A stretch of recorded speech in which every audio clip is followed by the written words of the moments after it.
혹시 치아 하나쯤은 없어져도 괜찮지 않을까라는 생각을 해보신 적 있으신가요? 요즘은 임플란트도 잘 되어 있으니까 말이죠.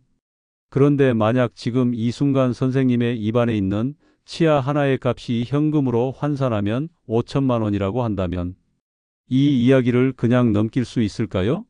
오늘은 이를 닦는 방법이나 치과를 자주 가야 한다는 뻔한 이야기가 아니라 우리가 평생 너무 가볍게 생각해왔던 치아와 잇몸이 사실은 얼마나 무서운 전신질환의 출발점이 될 수 있는지 그 구조를 차분하게 말씀드리려 합니다.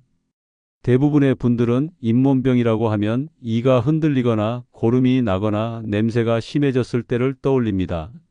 하지만 바로 그 인식이 잇몸병을 가장 위험하게 만드는 이유입니다. 잇몸병의 가장 무서운 특징은 아프지 않다는 점입니다. 아프지 않으니까 괜찮다고 생각하고 괜찮다고 생각하니까 방치하게 됩니다. 그러다 어느 날 갑자기 이를 빼야 한다는 말을 듣게 되고 그제서야 처음 있는 일처럼 느끼게 됩니다. 하지만 잇몸병은 절대 갑자기 생기지 않습니다. 아주 천천히 아주 조용히 진행됩니다. 마치 땅속에서 기둥을 조금씩 갉아먹는 것처럼 말이죠. 아이들이 하는 놀이 중에 막대기를 세워두고 흙을 조금씩 빼내는 놀이가 있습니다. 처음에는 아무 일도 없는 것처럼 보입니다. 막대기는 똑바로 서 있고 문제도 없어 보입니다. 하지만 어느 순간 툭 하고 쓰러집니다. 잇몸도 똑같습니다. 잇몸뼈는 하루아침에 무너지지 않습니다. 눈에 띄지 않게 조금씩 내려가다가 더 이상 버틸 수 없는 순간이 오면 그때서야 증상이 나타납니다. 특히 이를 닦을 때 피가 나기 시작했다면 이미 잇몸병은 시작되었다고 보셔야 합니다. 그런데도 대부분의 분들은 이렇게 생각하십니다. 내가 너무 세게 닦았나? 오늘만 그런가 보다. 하지만 건강한 잇몸에서는 아무리 세게 닦아도 피가 나지 않습니다. 피가 난다는 것은 상처가 아니라 염증의 신호입니다. 더 문제는 그 다음 행동입니다. 피가 나니까 아프니까 그 부분을 피해서 닦게 됩니다. 하지만 염증이 있는 부위일수록 더 관리가 필요합니다. 안 건드릴수록 염증은 더 깊어집니다. 여기서 많은 분들이 놓치고 계신 사실이 하나 더 있습니다. 잇몸병은 입안에서 끝나는 병이 아니라는 점입니다. 잇몸에는 아주 많은 모세혈관이 지나가고 그 혈관을 통해 잇몸 속 세균은 전신으로 퍼질 수 있습니다. 그래서 잇몸병이 있는 분들은 그렇지 않은 분들보다 뇌졸중, 심장질환, 당뇨 같은 질환의 위험이 높아집니다. 실제로 심장이나 혈관 시술 후 회복이 잘 되지 않는 분들을 살펴보면 잇몸병을 함께 가지고 있는 경우가 적지 않습니다. 잇몸 세균이 혈액을 타고 돌다가 몸 안에 상처가 있는 부위에 달라붙어 염증을 일으키기 때문입니다. 그렇다면 이런 질문이 자연스럽게 떠오르지 않으실까요? 잇몸병은 단순한 치과 질환이 아니라 전신질환 아닌가요? 맞습니다. 그래서 요즘 의학에서는 잇몸병을 입안의 문제로만 보지 않습니다. 그런데도 왜 우리는 이렇게 늦게 치과를 찾게 될까요? 이유는 단순합니다. 아프지 않기 때문입니다. 그리고 또 하나, 이가 빠지면 임플란트를 하면 된다는 생각이 너무 쉽게 떠오르기 때문입니다. 하지만 바로 그 생각이 잇몸병을 더 방치하게 만듭니다. 지금 이 시점에서 꼭 기억하셔야 할 것은 단 하나입니다. 이를 닦을 때 피가 나는 순간은 이미 늦었다는 신호가 아니라 아직 돌이킬 수 있다는 마지막 경고일 수 있다는 점입니다. 그리고 치아 하나는 단순한 이 하나가 아니라 평생을 함께 써야 할 아주 비싼 자산이라는 사실입니다. 그런데도 많은 분들이 마음속으로 이렇게 생각하십니다. 지금 치아 상태가 조금 안 좋긴 한데 그냥 쓰다가 나중에 임플란트 하면 되지 않을까? 요즘 기술도 좋아졌다고 하던데 말이죠. 사실 이 생각은 아주 자연스럽습니다. 주변에서도 쉽게 듣는 말이고 실제로 그렇게 선택하시는 분들도 많기 때문입니다. 하지만 바로 이 지점에서 치아와 잇몸은 가장 빠른 속도로 망가지기 시작합니다. 임플란트가 있다는 사실 자체가 오히려 자기 치아를 소홀히 다루게 만들기 때문입니다. 우리는 흔히 임플란트를 자기 치아의 완벽한 대체품이라고 생각합니다. 하지만 임플란트는 대체품이 아니라 차선책입니다. 그것도 많은 한계를 가진 차선책입니다. 먼저 한 가지 질문을 드려볼까요? 자기 치아와 임플란트 중 어떤 것이 더 잘 씹힐까요? 답은 분명합니다. 자기 치아입니다. 그 이유는 구조에서부터 다릅니다. 자기 치아는 잇몸뼈와 연결되어 있고 그 사이에 신경과 혈관이 살아 있습니다. 그래서 씹을 때 압력과 감각을 그대로 느낄 수 있습니다. 반면 임플란트는 뼈에 금속을 심어 고정한 구조입니다. 신경이 없습니다. 그래서 감각을 느낄 수 없습니다.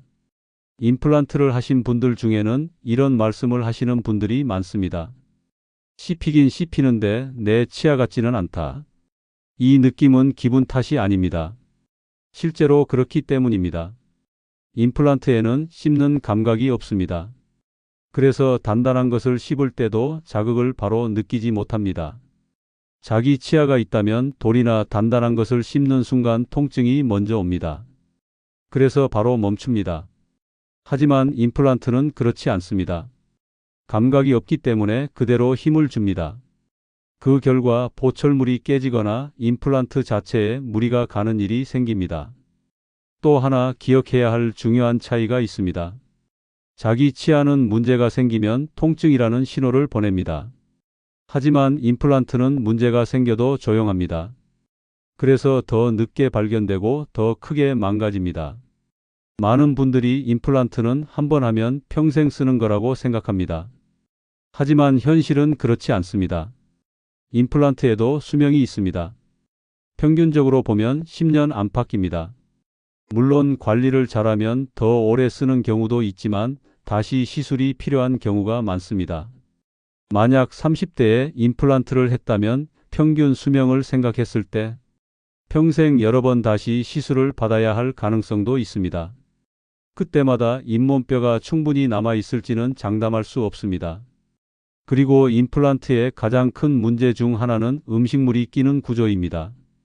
자기 치아를 빼고 나면 그 자리에 바로 같은 크기의 임플란트를 심을 수 있을 것 같지만 실제로는 그렇지 않습니다. 원래 치아 뿌리보다 더 얇은 임플란트를 심어야 합니다. 그래서 잇몸과 임플란트 사이에 공간이 생깁니다. 그 공간으로 음식물이 쉽게 들어갑니다. 임플란트를 하신 분들 중에는 식사 후마다 그 부위를 신경 쓰느라 스트레스를 받는 분들도 많습니다. 음식물이 끼고 염증이 생기면 그 염증이 반복되면서 임플란트를 잡고 있던 잇몸뼈가 다시 녹기 시작합니다. 결국 임플란트도 잇몸병으로 망가질 수 있습니다. 당연히 이러한 큰 문제도 역시 아프지 않게 진행된다는 점입니다. 그래서 많은 분들이 임플란트를 하고 나서야 이런 말씀을 하십니다. 차라리 내 치아를 조금 더 살려둘 걸 그랬다. 임플란트는 편리해 보이지만 자기 치아가 주는 감각과 기능을 완전히 대신할 수는 없습니다. 그래서 치과에서는 가능한 한 자기 치아를 끝까지 살리는 방향으로 치료를 고민합니다. 임플란트는 최후의 선택이어야 합니다. 하지만 많은 분들이 너무 이른 시점에 그 선택을 해버립니다. 중요한 건 지금 당장 이를 빼야 하느냐가 아닙니다. 이 치아를 조금이라도 더 써볼 수 있는 시간이 남아 있느냐는 것입니다.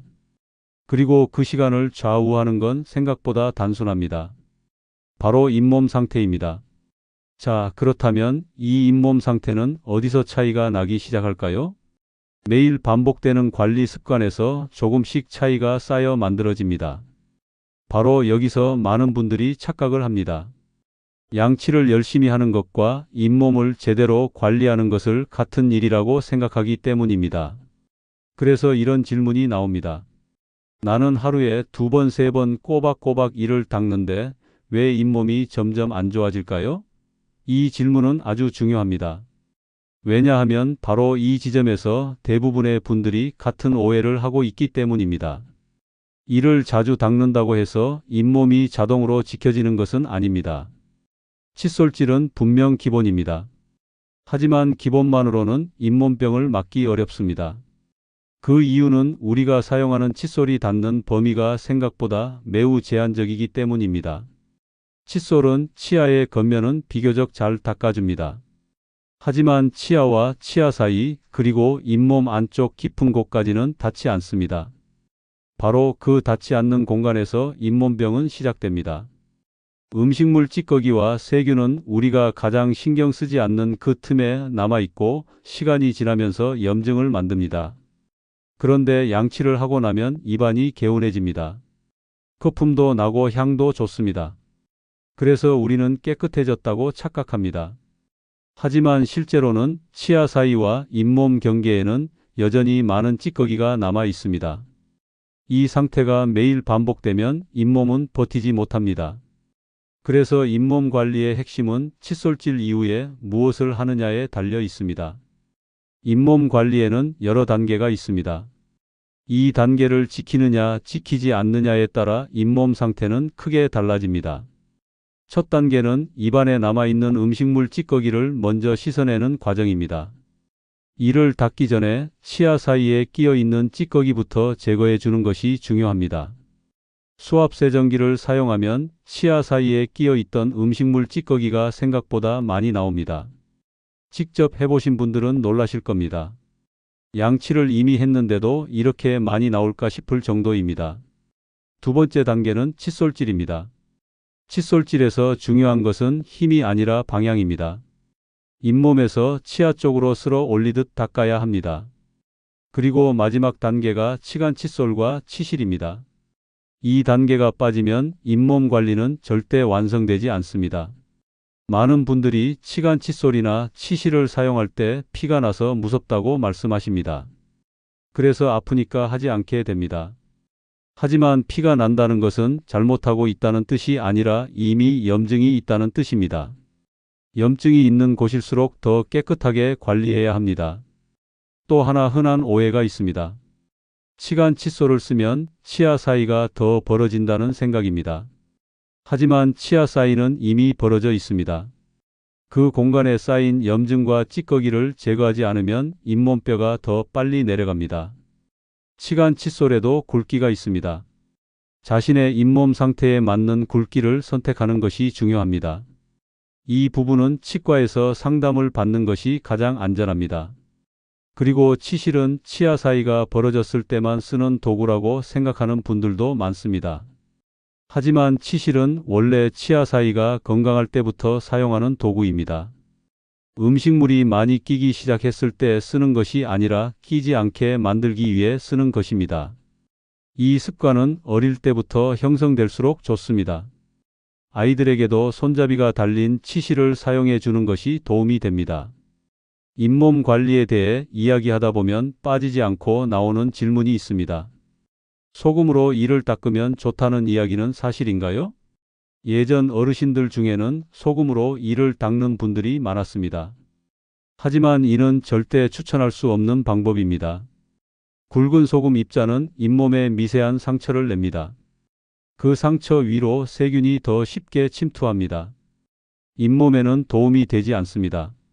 또 광고에서 자주 나오는 잇몸약 이야기도 빼놓을 수 없죠. 이 약을 먹으면 잇몸이 단단해진다는 광고를 보신 적 있으실 겁니다. 하지만 처방 없이 살 수 있는 약은 효과가 제한적일 수밖에 없습니다. 일시적으로 느낌이 좋아질 수는 있지만 잇몸병의 원인을 제거해 주지는 않습니다. 오히려 병원에 가야 할 시기를 늦추는 역할을 하기도 합니다. 잇몸병은 약으로 고치는 병이 아닙니다. 관리로 막는 병입니다. 그리고 그 관리의 핵심은 하루 이틀 열심히 하는 것이 아니라 매일 같은 순서로 같은 습관을 유지하는 것입니다. 이 습관이 자리 잡으면 잇몸은 생각보다 오래 버텨줍니다. 그런데 여기서 많은 분들이 또 한 번 가볍게 넘기는 부분이 있습니다. 바로 우리가 매일 사용하는 치약과 가글 그리고 껌입니다. 대부분 이런 식으로 말씀하십니다. 그냥 집에 있는 거 써요. 선물 받은 거예요. 유명한 회사 거라서요. 이 말이 틀렸다고 할 수는 없습니다. 치약은 약이라기보다 화장품처럼 느껴지기 때문입니다. 하지만 치약은 엄연히 약에 가깝습니다. 그래서 사람마다 달라야 하고 상태에 따라 달라져야 합니다.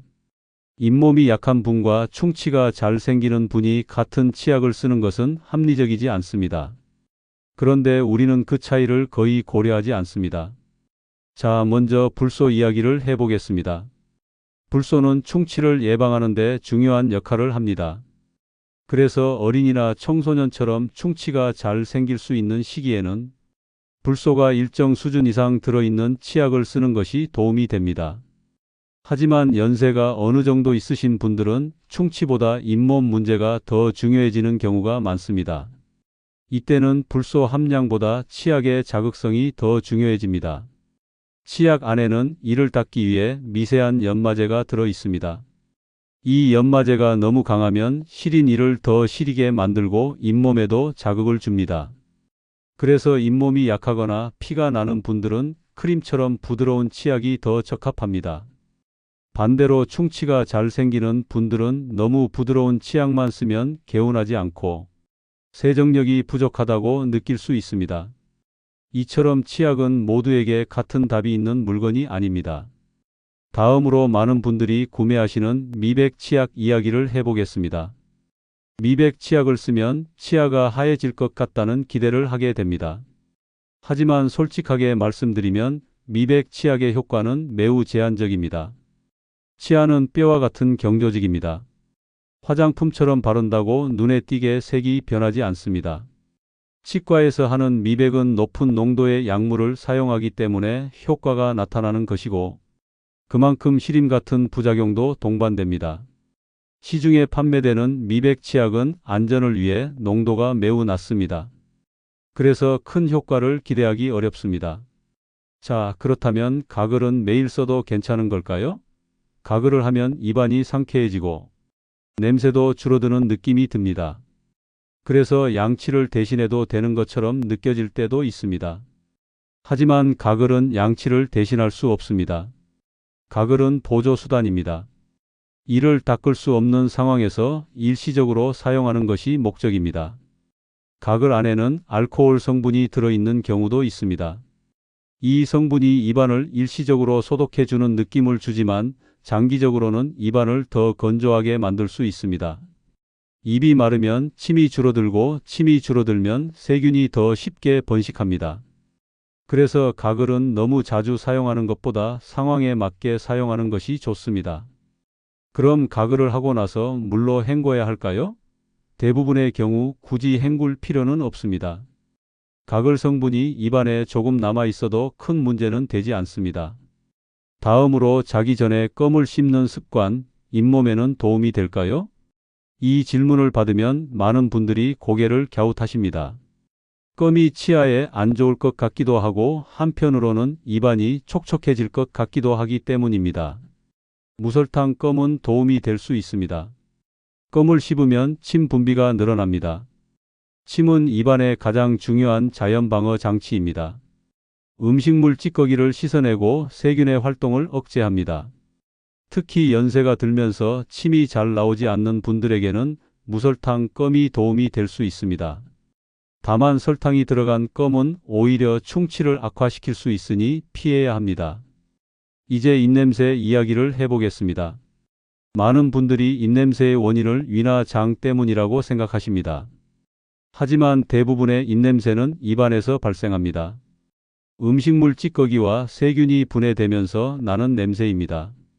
나이가 들수록 입냄새가 심해지는 이유는 치아 사이 공간이 넓어지고 침 분비가 줄어들기 때문입니다. 여기에 고혈압약 같은 약물까지 더해지면 입안은 더 쉽게 마르게 됩니다. 그래서 연세가 들수록 물을 자주 마시는 습관이 중요해집니다. 그럼 내 입냄새를 스스로 알 수 있는 방법은 없을까요? 완벽하지는 않지만 한 가지 방법은 있습니다. 손등에 침을 살짝 묻혀 말린 뒤 냄새를 맡아보는 것입니다. 이 냄새가 공복 상태에서의 본인 입냄새와 가장 비슷합니다. 결국 치약, 가글, 껌 어떤 것을 쓰느냐보다 더 중요한 것은 입안 환경을 어떻게 유지하느냐입니다. 입안을 건조하게 만들지 않고 음식물 찌꺼기가 남지 않도록 관리하는 것이 핵심입니다.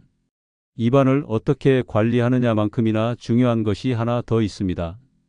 바로 언제 치과를 가야 하는 것인가입니다. 이 지점에서 많은 분들이 같은 질문을 하십니다. 언제 치과에 가야 하나요? 아플 때 가면 늦은 건가요? 이 질문에 대한 답은 생각보다 단순합니다. 잇몸병은 아플 때 치과에 가면 이미 늦은 경우가 많습니다.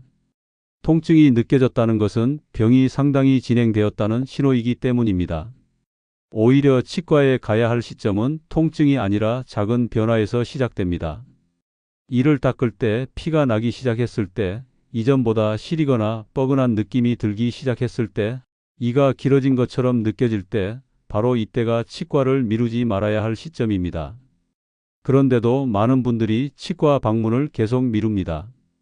바쁘다는 이유, 비용이 걱정된다는 이유, 아직은 참을 만하다는 생각 때문입니다. 하지만 잇몸병은 참는다고 멈추지 않습니다. 오히려 참는 동안 더 깊어집니다. 하지만 요즘 치과 치료는 예전과 다릅니다. 더 중요한 것은 언제 가느냐보다 어떤 치과를 선택하느냐입니다. 어떤 치과를 선택해야 할까요? 기준은 의외로 단순합니다. 처음부터 이를 빼고 임플란트를 하자고 말하는 곳은 한 번 더 생각해 보셔야 합니다. 치아를 살릴 수 있는지 먼저 고민하고 잇몸 치료를 우선 제안하는 치과가 상대적으로 신뢰할 만합니다. 임플란트는 치료의 끝이 아니라 관리의 시작입니다. 그래서 임플란트를 심은 뒤에도 책임지고 관리해 줄 수 있는 치과를 선택하는 것이 중요합니다. 그 치과가 한자리에서 얼마나 오래 진료해 왔는지도 하나의 기준이 될 수 있습니다. 너무 멀어서 자주 갈 수 없는 곳도 현실적으로 좋은 선택은 아닙니다. 임플란트든 잇몸 치료든 정기적인 관리가 필요하기 때문입니다. 여기서 꼭 짚고 넘어가야 할 것이 보험 이야기입니다. 많은 분들이 임플란트 보험을 고민하십니다. 그런데 현실적으로 보면 치과 사보험은 기대만큼의 혜택을 주지 못하는 경우가 많습니다.